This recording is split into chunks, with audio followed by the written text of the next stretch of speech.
देखिए, बायोलॉजी, जीव विज्ञान, ये जीवन के अध्ययन का विज्ञान है, जीवन के अध्ययन का विज्ञान है। लेकिन समय के साथ जीवन का अध्ययन विस्तार लेता गया। पहले यह एक्सटर्नल मॉर्फोलॉजी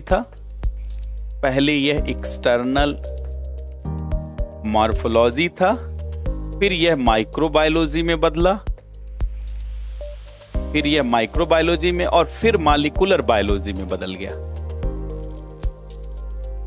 फिर मॉलिक्यूलर बायोलॉजी में बदल गया। 20वीं शताब्दी तक यहां तक आ गया। तो देखिए, और इसके बाद 21वीं शताब्दी में यह मॉलिक्यूलर इलेक्ट्रॉनिक्स हो गया, मॉलिक्यूलर इलेक्ट्रॉनिक्स। इससे आगे भी विस्तार हुआ, लेकिन अभी यहीं तक रोक रहे हैं ताकि एक बार अच्छे से जानते सारी चीजों को समझें। अब बिल्कुल शुरुआत से दोबारा चलते हैं ताकि हर बिंदु को आप समझें। सबसे पहले बहुत छोटी छोटी बातों को समझ लें। देखिए, बायोलॉजी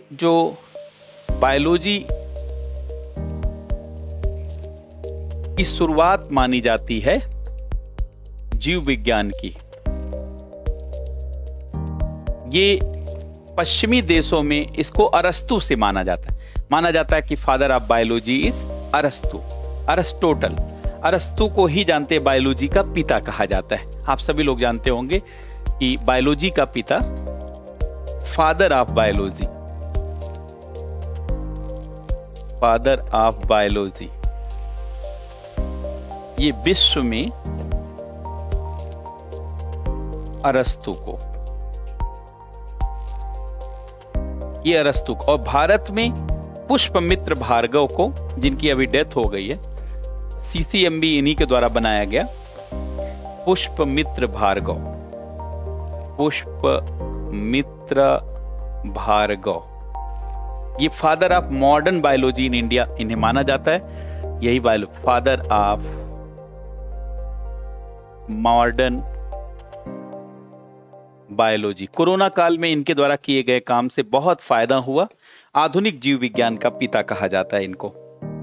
CCMB का गठन, centre for cellular and molecular biology का गठन, पुष्पमित्र भार्गव। देखिए, जैसे अंतरिक्ष के अध्ययन के लिए इसरो काम करता है, स्पेस टेक्नोलॉजी, स्पेस रिसर्च के लिए, ऐसे बायोलॉजी के अध्ययन के लिए centre for cellular and molecular biology, ये संस्था 1977 में पुष्पमित्र भार्गव ने बनाया। हैदराबाद इसका मुख्यालय है और ये बंगलुरु में है।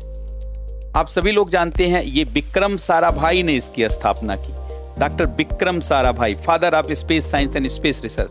डॉक्टर विक्रम साराभाई ने इस संस्था को बनाया, इंडियन स्पेस रिसर्च ऑर्गेनाइजेशन। ऐसे centre for cellular and molecular biology, ये पुष्पमित्र भार्गव, डॉक्टर पुष्पमित्र, ये वैसे तो अजमेर के थे, राजस्थान अजमेर। पुष्पमित्र भार्गव,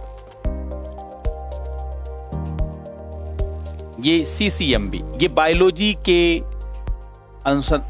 पर अनुसंधान करने वाली सबसे बड़ी संस्था है। इसको बोला जाता है centre for cellular and molecular biology. उस समय मॉलिक्यूलर शब्द बहुत चर्चा में था, और मॉलिक्यूलर मतलब ही होता है कि DNA, जीन, सारे जो है RNA, सबका अध्ययन करना। Centre for cellular and molecular biology. तो भारत में बायोलॉजी के अनुसंधान की सबसे बड़ी संस्था है CCMB, centre for cellular and molecular biology.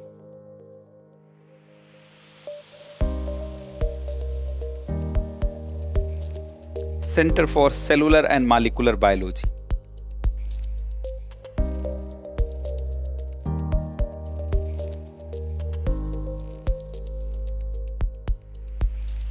देखिए, बायोलॉजी की 3 संस्थाओं को आपको ध्यान में रख करके चलना पड़ेगा, तब आप बायोलॉजी के करंट अफेयर और आधुनिक समझ को भी जान पाएंगे।